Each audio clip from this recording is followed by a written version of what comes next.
Hi, this is Gil Panzer of Panzer Law, and today I want to give you some advice on reporting your work injury. First thing to know is there's a 30-day notice requirement in workers' compensation. This means if you don't report your accident within the 30 days, that's a complete defense to your case. You can lose your case just on that, not reporting it within 30 days. There are some exceptions to the 30-day notice requirement. One is if the employer sees the accident. Let's say you have an accident, the employer sees it, well, then the employer has notice. You don't have to give notice again. Another example of an exception would be if you don't know what the injury is or that you were injured right away. Let's suppose you lift something. You feel maybe a little pull or something in your body and that's it. Then 2 months later, a doctor diagnoses you with a hernia. And you didn't know you had a hernia before then.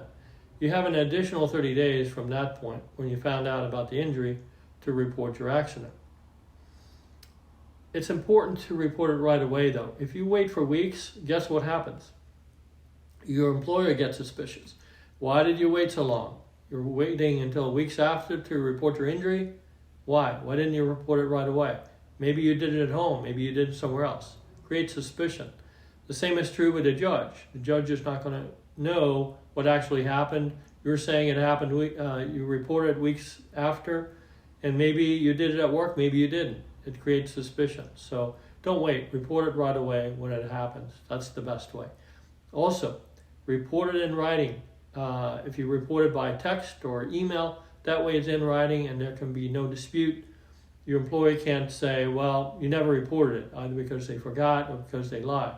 That happens too. If it's in writing, then it's documented and you have your proof.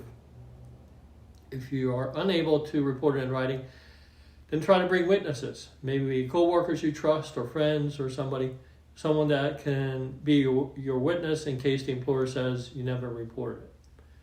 Those are some of the pointers to reporting your accident and workers' compensation.